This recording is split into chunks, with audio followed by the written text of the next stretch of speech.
Manténganse juntos, indicó el iterador. Que nadie se aleje del grupo y que nadie registre nada más allá de notas escritas sin pedir antes permiso. ¿Queda claro? Todos respondieron sí. Se nos han concedido 10 minutos, y ese límite se observará estrictamente. Se trata de un auténtico privilegio. El iterador, un hombre cetrino de entre 30 y 40 años llamado Emond, que no obstante su aspecto poseía lo que Euphrati Killer pensaba era la más hermosa de las voces, hizo una pausa y ofreció una última advertencia al grupo. Este también es un lugar peligroso, un lugar de guerra. Tengan cuidado y sean conscientes del lugar en el que están. Se dio la vuelta y los condujo por el enorme vestíbulo hasta la imponente compuerta estanca. El repiqueteo de herramientas mecanizadas resonó en dirección a ellos. Aquella era una zona de la nave que a los rememoradores nunca se les había permitido visitar con anterioridad. La mayoría de las zonas militares eran consideradas de acceso prohibido, a menos que se poseyera un permiso concreto para acceder a ellas. Pero la cubierta de embarque estaba totalmente prohibida en todo momento. El grupo lo formaban 6 de ellos. Killer, otro imaginista llamado Simon Sark, un pintor llamado Francisco Tuell, un compositor de estructuras sinfónicas de nombre Ptolemy Van Crasten y 2 documentalistas llamados Abrius Carnis y Brodin Flora. Carnis y Flora discutían ya en voz baja sobre temas y enfoques. Todos los rememoradores llevaban prendas resistentes apropiadas para el mal tiempo, y todos transportaban petates. Killer estaba totalmente segura de que se había preparado en vano, y que el permiso que esperaban conseguir no se concedería. Tenían suerte de haber llegado hasta allí.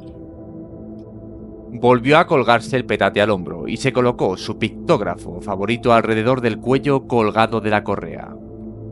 A la cabeza del grupo, Emond se detuvo ante 2 lobos lunares con armadura que montaban guardia delante de la compuerta y le mostró las credenciales del grupo.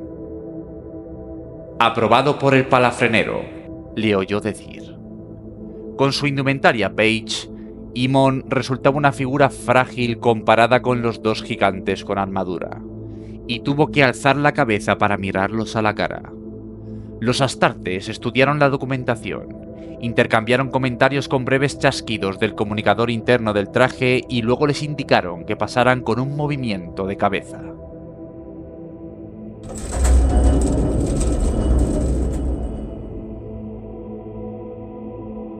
La cubierta de embarque. Y Killer tuvo que recordarse que era simplemente una de las cubiertas de embarque, ya que la nave insignia poseía 6. Era un espacio inmenso, un largo túnel resonante dominado por las rampas de lanzamiento y carriles de distribución que discurría en toda su longitud. En el extremo opuesto, a medio kilómetro de distancia, el espacio abierto resultaba visible a través del débil resplandor de pantallas de integridad. El ruido era extenuante. Herramientas motorizadas que martilleaban y chirriaban, cabrestantes que gemían, unidades de carga que avanzaban pesadamente entre traqueteos y motores reactivos que chillaban y llameaban a medida que los comprobaban.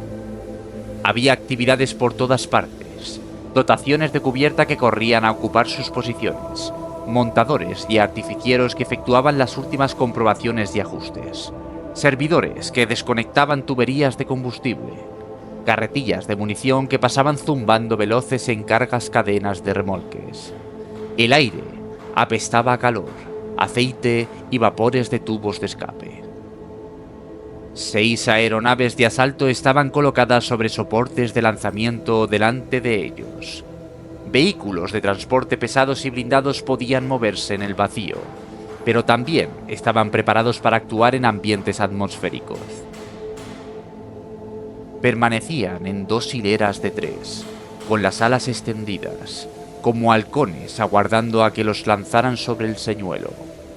Estaban pintadas de blanco y mostraban el emblema de la cabeza de lobo y el ojo de Horus en los cascos.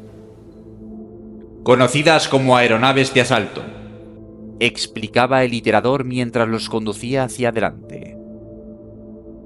El modelo actual es el Warhawk 6. La mayoría de las fuerzas expedicionarias confían actualmente en el modelo estándar de menor tamaño Thunderhawk, ejemplos del cual podéis ver cubiertos con fundas a nuestra izquierda en la zona de estacionamiento. Pero la Legión ha hecho un gran esfuerzo para mantener en servicio estas máquinas antiguas y resistentes. Han conducido a los lobos lunares a la guerra desde el inicio de la Gran Cruzada, desde antes de ella, en realidad. El bloque indonésico las fabricó en Terra para utilizarlas contra la tribu del Pan-Pacífico durante las guerras de la unificación. Se usarán una docena en esta operación de hoy.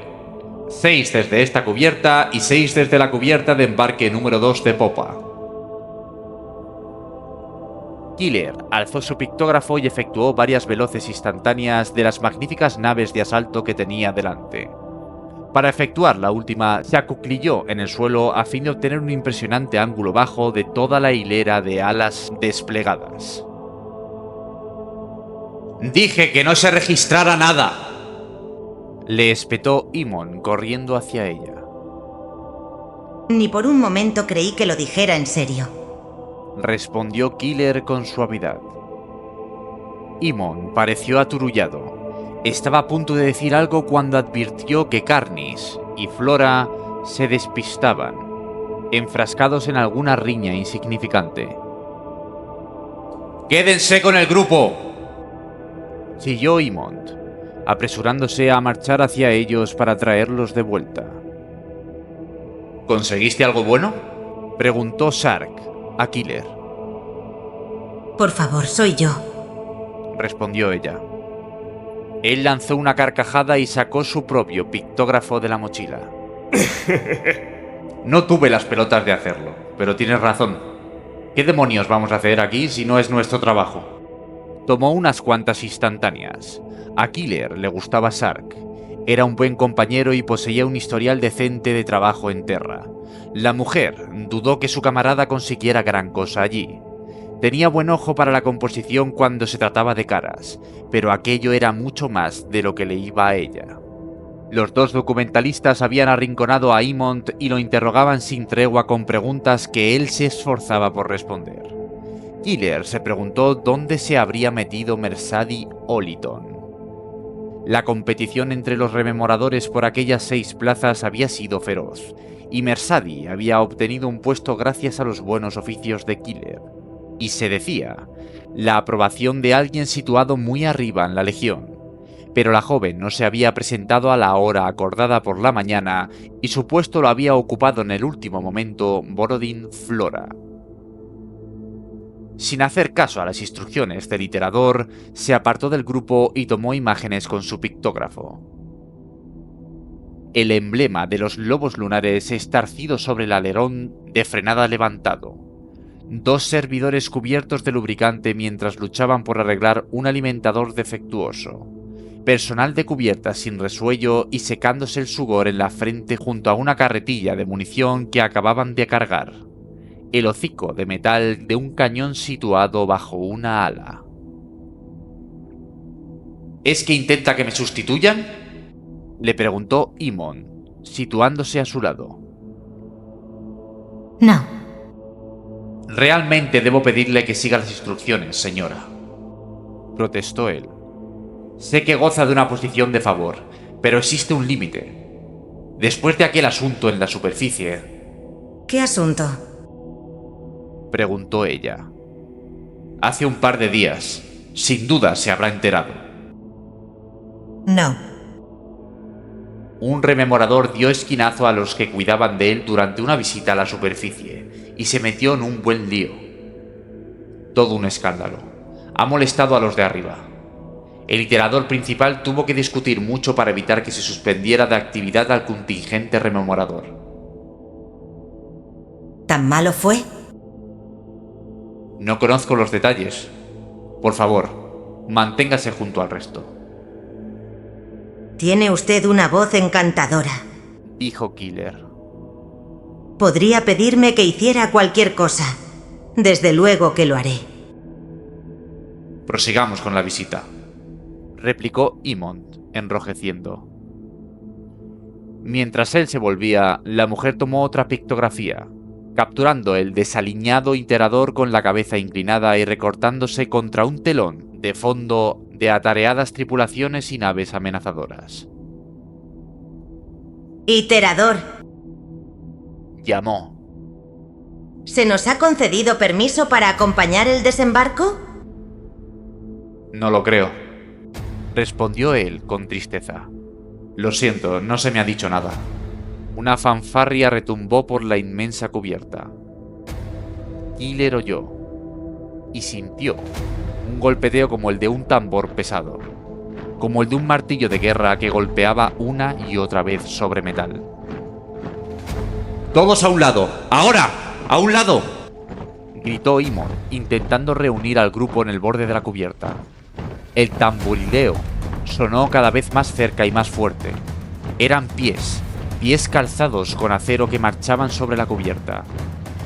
300 astartes, con la armadura completa y marcando perfectamente el paso, avanzaron por la cubierta de embarque entre las naves de asalto que aguardaban. Al frente de ellos, un portaestandarte sostenía el gran estandarte de la 10ª compañía. Killer se quedó sin aliento al contemplarlos. Eran tantos, tan perfectos, tan enormes, en una formación tan magnífica. Alzó su pictógrafo con las manos temblorosas y empezó a disparar. Eran gigantes cubiertos de metal blanco, que se reunían para la guerra, uniformes e idénticos, precisos y serenos. Se gritaron órdenes, y los astartes se detuvieron con un atronador golpear de tacones. Se convirtieron en estatuas, mientras los palafreneros avanzaban apresuradamente entre sus filas, dirigiendo y asignando hombres a los transportes. Con soltura, las unidades empezaron a girar en grácil secuencia y entraron en fila en las aeronaves que aguardaban. Ya habrán realizado su juramento de combate, explicaba en aquellos momentos Imon al grupo en su susurro apagado. Explíquese, solicitó Van Karsten. Imon asintió. Cada soldado del Imperio debe jurar mantenerse leal al emperador en el momento de su nombramiento. Y los astartes no son una excepción. Nadie pone en duda su continuada lealtad al juramento, pero antes de las misiones individuales, los astartes prefieren efectuar un juramento inmediato. Un juramento de combate que los liga específicamente a la cuestión que tienen entre manos. Jurar defender los intereses concretos de la operación que les aguarda. Pueden considerarlo una reafirmación, supongo. Es una repetición del juramento ritual. Los astartes adoran sus rituales. No lo comprendo, dijo Van Basten. Ya han jurado, pero... defender la verdad del Imperio y la luz del Emperador, dijo Imond. Pero tal como sugiere el nombre, un juramento de combate se refiere a una acción individual. Es específico y preciso. Van Karsten asintió. ¿Quién es ese?, preguntó Tuel, señalando con el dedo. Un astartes de rango superior, un capitán, a juzgar por la capa, recorría las filas de guerreros mientras estos se introducían cuidadosamente en las naves de desembarco. Es Loken, respondió Imond. Killer alzó su pictógrafo. No llevaba puesto el casco con cresta de cepillo, y los cabellos rubios y muy cortos le enmarcaban el rostro pálido y pecoso. Los ojos grises parecían inmensos. Mersadi le había hablado de Loken, que era toda una figura de peso en aquellos momentos. Si eran ciertos los rumores. Uno de los 4. Le hizo una instantánea hablando con un subordinado, y luego otra vez haciendo unas señas a los servidores para que despejaran la rampa de aterrizaje. Como sujeto de una fotografía resultaba de lo más extraordinario. No tenía que hacer una composición a su alrededor, ni disparar para luego retocar. El Astartes dominaba cada fotografía. No era extraño que Mersadi estuviera tan prendada de él. Killer volvió a preguntarse por qué la rememoradora había dejado perder aquella oportunidad. Loken se dio la vuelta una vez que todos sus hombres estuvieron a bordo. Habló con el portaestandarte y acarició el reborde de la tela con afecto. Otra instantánea magnífica. Luego giró en redondo, de cara y a 5 figuras con armadura que se acercaban por la cubierta repentinamente vacía. Esto es... susurró Imont. Esto es algo especial. Espero que todos comprendan que son afortunados por contemplarlo. ¿Contemplar qué?, preguntó Sark. El capitán es el último en efectuar su juramento de combate. Lo oirán y darán fe de él 2 de sus camaradas capitanes. Pero... ¡cielos! El resto del Marnival ha venido a escuchar su juramento. ¿Eso es el Marnival? Inquirió Killer mientras su pictógrafo disparaba. El primer capitán Abaddon, el capitán Torgadon, el capitán Aximan, y con ellos los capitanes Sigirae y Targost, musitó Imon, temeroso de alzar la voz. ¿Cuál de ellos es Abaddon? Quiso saber Killer, apuntando con su pictógrafo. Loken se arrodilló. No había necesidad. Empezó. Queríamos hacer esto bien. Respondió Torgadon. ¿Luke? Luke, Sedirae, capitán de la 13ª compañía, sacó el papel sellado en el que estaba escrito el juramento de combate. Se me ha enviado a oírte, Dijo. Y nosotros estamos aquí para mantenerte alegre. Añadió Torgadon, mientras Abaddon y Pequeño Horus reían divertidos. Ni Targost ni Sedirae eran hijos de Horus. Targost, capitán de la 7ª compañía, era un hombre de rostro franco con una cicatriz profunda que le cruzaba la frente. Luke, Sedirae, paladín de muchas guerras, era un bribón sonriente, rubio y apuesto, de ojos azules y brillantes y con la boca permanentemente entreabierta como si estuviera a punto de morder algo. Sedirae alzó el trozo de pergamino. Garbiel Loken, ¿aceptas tu papel en esto? ¿Prometes conducir a tus hombres a la zona de guerra y llevarlos a la gloria, sin importar la ferocidad o inventiva del enemigo? ¿Juras aplastar a los insurgentes de 63-19 a pesar de todo lo que puedan lanzar contra vosotros? ¿Juras hacer honor a la 14ª Legión y al Emperador? Loken posó la mano sobre el volter que Targost le alargaba. Respecto a este asunto y por esta arma, lo juro. Sedirae asintió y entregó el papel de juramento a Loken. Mata por los vivos, hermano. Dijo. Y mata por los muertos. Se dio la vuelta para alejarse. Targost enfundó el volter, hizo el signo del águila y lo siguió. Loken se puso en pie, sujetando el juramento en el reborde de la hombrera derecha. Haz esto bien, Garbiel, dijo Abaddon. Me alegro de que me lo digas, respondió Loken con semblante impasible. Había estado pensando en hacer una chapuza. Abaddon vaciló, pillado por sorpresa.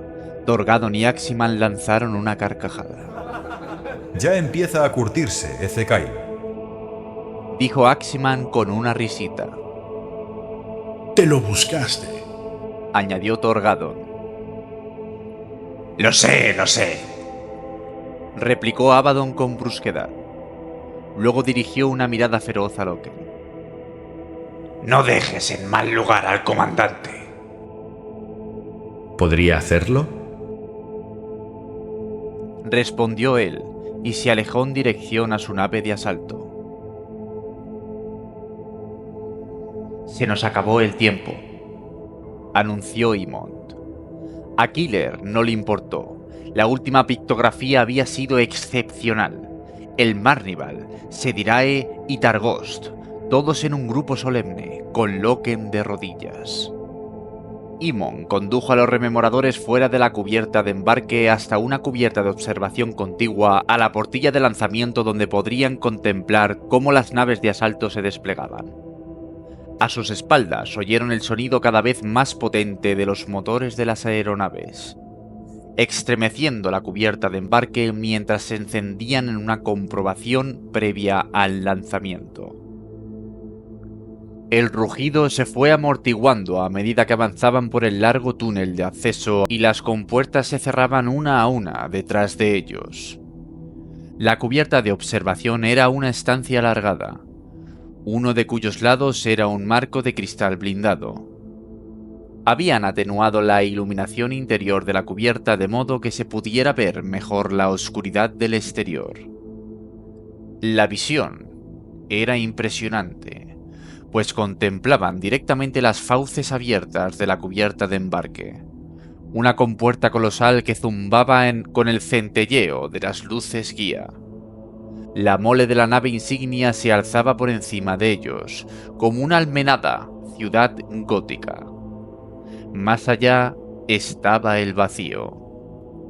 Pequeñas naves de servicio y cargueros pasaron veloces, algunos para llevar a cabo actividades comerciales, otros partiendo en dirección a otras naves de la flota expedicionaria.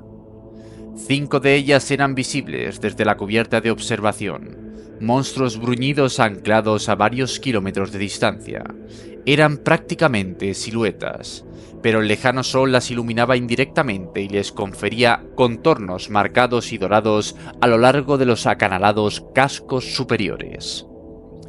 Abajo estaba el mundo que orbitaban, 63-19. Se encontraban encima de un lado nocturno, pero había un resplandor en forma de media luna color gris nebuloso allí donde el exterminador avanzaba lentamente.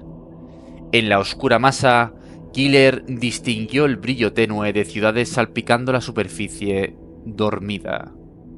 No obstante lo impresionante de la vista, sabía que sacar instantánea sería una pérdida de tiempo. Entre el cristal, la distancia y las esporádicas fuentes de iluminación, la definición sería muy mala. Encontró un asiento lejos de los demás y empezó a examinar las pictografías que ya había tomado, haciéndolas aparecer en el visión del pictógrafo. ¿Puedo verlo? Preguntó una voz. Alzó la cabeza y tuvo que escudriñar la penumbra de la cubierta para identificar al que había hablado. Era Sinderman, el iterador principal. Desde luego, respondió, poniéndose en pie y sosteniendo el pictógrafo de tal modo que él pudiera ver las imágenes mientras ella las pasaba de una en una. El hombre alargó la cabeza, curioso. Tiene usted un ojo estupendo, señora Killer. Vaya, esa es particularmente espléndida. La tripulación trabajando duramente. La encuentro sorprendente porque es tan natural, espontánea, supongo. La mayor parte de nuestro archivo gráfico es arcaico y con posturas estudiadas. me gusta sacar a la gente cuando no es consciente de mi presencia. Esta es simplemente magnífica. Ha capturado a Garbiel a la perfección. ¿Le conoce personalmente, señor? ¿Por qué lo pregunta? Lo ha llamado por su nombre de pila, no con un tratamiento honorífico o de rango. Sinderman le sonrió. Creo que se podría considerar al capitán Loken amigo mío. Me gustaría pensarlo así, de todos modos. Uno nunca puede saberlo con un Astartes. Establecen relaciones con los mortales de un modo curioso, pero pasamos tiempo juntos y discutimos ciertas cuestiones. ¿Es su mentor? Su tutor. Existe una gran diferencia. Sé cosas que él no sabe, de modo que puedo ampliar sus conocimientos, pero no considero que tenga influencia sobre él. Señora Killer, esta es espléndida, la mejor, diría yo. Eso pensé. Estoy muy satisfecha con ella. Todos ellos juntos de ese modo, y con Garbiel arrodillado con tanta humildad, y el modo en que los ha encuadrado con el estandarte de la compañía detrás.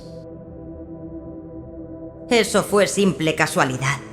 Fueron ellos quienes escogieron junto a qué se colocaban. Sinderman posó su mano con suavidad sobre la de la mujer. Parecía genuinamente agradecido por disfrutar de la oportunidad de examinar su trabajo. Esa pictografía será famosa, no tengo ninguna duda. La reproducirán en los libros de historia mientras perdure el imperio. No es más que una pictografía. Lo reprendió ella. Es un testimonio, un ejemplo perfecto de lo que los rememoradores pueden hacer. He estado estudiando parte del material que han presentado los rememoradores hasta el momento, el material que se ha añadido al archivo colectivo de la expedición. Parte de él es, irregular podría llamarlo, munición ideal para aquellos que afirman que el proyecto rememorador es una pérdida de tiempo, de fondos y de espacio en las naves, pero una parte es excepcional, y yo clasificaría su trabajo en esa sección. Es muy amable. Soy franco, señora, y creo que si la humanidad no documenta y da testimonio debidamente de sus logros, entonces solo la mitad de esta empresa se ha llevado a cabo. Hablando de franqueza, venga conmigo. La condujo de vuelta al grupo principal situado junto a la ventana. Otra figura se había unido a ellos en la cubierta de observación y conservaba con Van Krasten. Se trataba del palafrenero mayor, Malogars, y este se volvió cuando se acercaron. ¿Kirill quiere contárselo? Usted lo urdió, palafrenero. El honor es suyo. Malogars asintió. Tras una cierta negociación con los oficiales superiores de la expedición, se ha acordado que 6 de ustedes pueden seguir a la fuerza de ataque a la superficie y observar la operación. Bajarán con uno de los navíos auxiliares de apoyo. Los rememoradores expresaron su satisfacción a coro. Se ha debatido profusamente si se debía permitir que los rememoradores pasen a formar parte de los estratos de la actividad militar, dijo Sinderman. En particular, con respecto a la cuestión del bienestar de civiles en una zona de guerra. Existe también, si se me permite ser franco, cierta preocupación sobre lo que verán. Los astartes en combate son una visión espeluznante y salvaje. Muchos creen que tales imágenes no deben hacerse públicas, ya que podrían ofrecer un retrato negativo de la cruzada. Nosotros dos creemos lo contrario, indicó Malogars. La verdad no puede ser mala, aunque sea fea y espeluznante. Es necesario que seamos transparentes respecto a lo que hacemos y cómo lo hacemos, y que permitamos a personas como ustedes responder a ello. Esa es la honestidad sobre la que debe basarse una cultura madura. También necesitamos festejar. ¿Y cómo podemos celebrar el valor de los astartes si no lo vemos? Creo en la fuerza de la propaganda positiva, gracias, y no en poca medida, a la señora Killer aquí presente y al modo en que documentó la difícil situación en la que me encontraba. Existe un poder que cohesiona en imágenes e informes, tanto de victorias como de sufrimiento imperial. Transmiten una causa común para unir y elevar a nuestra sociedad. Ayuda a que esto sea una acción de baja intensidad. Intervino Sinderman. Una utilización insólita de los astartes en un papel de mantenimiento del orden. Debería finalizar en un día o dos con pocos riesgos colaterales. No obstante, deseo recalcar que sigue siendo peligroso. Acatarán las órdenes en todo momento y no se alejarán jamás de su destacamento protector. Yo les acompañaré. Esta fue una de las condiciones establecidas por el Señor de la Guerra. Préstenme atención y hagan lo que les diga en todo momento.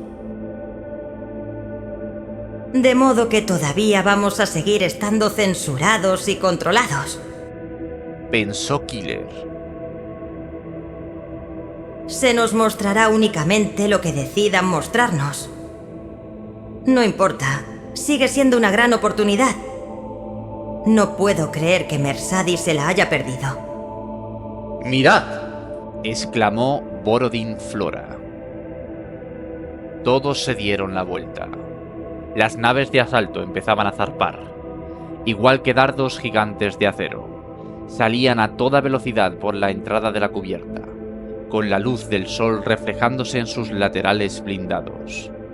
Giraron majestuosamente en la oscuridad al tiempo que se perdían de vista, con los quemadores iluminándose como carbones azules mientras descendían en formación hacia el planeta.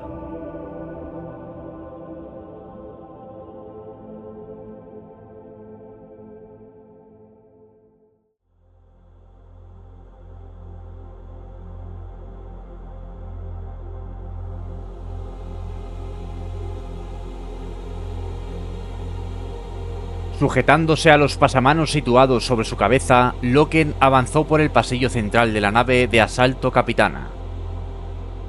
Lobos lunares, impasibles tras sus visores, con las armas desactivadas y guardadas, estaban sentados en los asientos jaula que miraban hacia la parte trasera de la aeronave.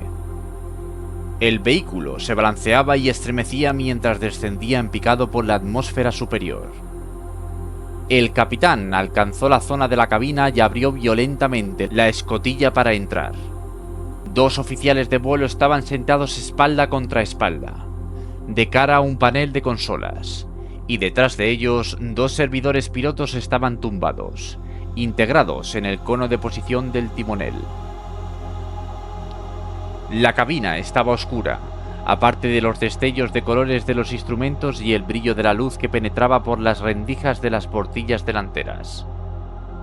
«Capitán», dijo uno de los oficiales de vuelo, volviéndose a la vez que alzaba la cabeza. ¿Qué le sucede al comunicador?, preguntó Loken. He recibido varios informes de fallos en la comunicación por parte de los hombres, ecos y murmullos. «También nos sucede a nosotros, señor», respondió el oficial, moviendo las manos sobre los controles. «Y recibo informes parecidos de las otras naves. Creemos que es atmosférico». ¿Trastornos? «Sí, señor. Lo he comprobado con la nave insignia y ellos no lo han captado. Probablemente se trate de un eco procedente de la superficie». Parece empeorar, repuso Loken. Se ajustó el casco y volvió a probar su conexión. El siseo estático seguía allí, pero en aquellos momentos aparecían configuraciones en él, como si se tratara de palabras amortiguadas.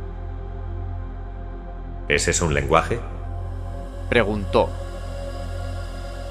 «No puedo decírselo, señor», respondió el otro, negando con la cabeza. «Los indicadores lo registran como interferencias generales. A lo mejor rebotan en nosotros retransmisiones de una de las ciudades meridionales, o podrían ser incluso comunicaciones del ejército». Necesitamos que el comunicador esté limpio, indicó Loken. Haga algo.